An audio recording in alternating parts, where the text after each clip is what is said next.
다가오는 추석 명절 고향 내려가시는 분들 많으실 텐데요. 정부가 고속도로 통행료를 면제하는 특별 대책을 발표했습니다.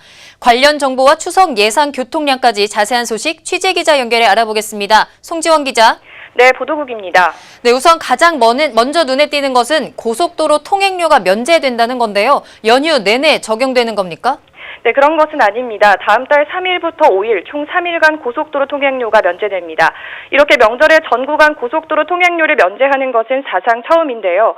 고속도로를 이용하는 경우 통행권을 뽑아서 요금소에 그냥 내면 되고 하이패스 차로는 그냥 통과하면 됩니다. 오늘 국토교통부는 이번 달 29일부터 다음 달 9일까지 총 11일간을 추석 연휴 특별교통대책기간으로 정하고 대중교통 수송력을 확대하고 우회도로를 운영하는 등 교통량 분산 대책을 시행한다고 밝혔습니다. 이 대책의 일환으로 정부는 교통량 분산을 위해 하루 평균 고속버스 1029회, 철도 28회, 항공편 2편 등 수송력을 확대하기로 했습니다. 또 고속도로 교통정보 애플리케이션과 한국도로공사 홈페이지 등 다양한 매체를 통해 실시간 교통 혼잡 상황과 주요 우회도로, 최적 출발 시기 등의 정보를 제공할 것이라고 밝혔습니다. 네, 추가 대책도 나왔습니까? 네, 그렇습니다. 정부는 차량 소통 향상을 위해 11개 구간의 갓길 차로를 추가로 운영합니다. 또 고속도로 휴게소와 졸음 쉼터 등의 임시 화장실을 추가 설치하고 주요 혼잡 휴게소의 여성 화장실 비율을 늘립니다. 이 밖에도 드론을 이용해 버스 전용 차로, 갓길 차로 위반 차량을 감시하는 등 안전 관리도 강화한다고 밝혔습니다. 네, 그렇군요. 그렇다면 마지막으로 추석 연휴 교통량 한번 살펴보겠습니다. 올 추석 연휴 중에서 고속도로 혼잡이 언제 가장 심하겠습니까?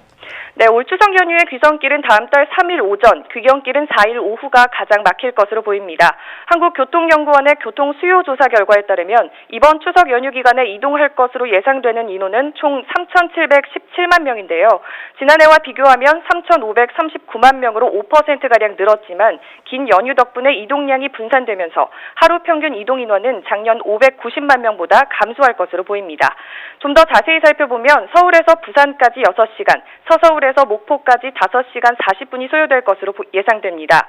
지난해보다 귀성길 소요 시간이 최대 2시간 30분가량 단축될 것으로 보입니다.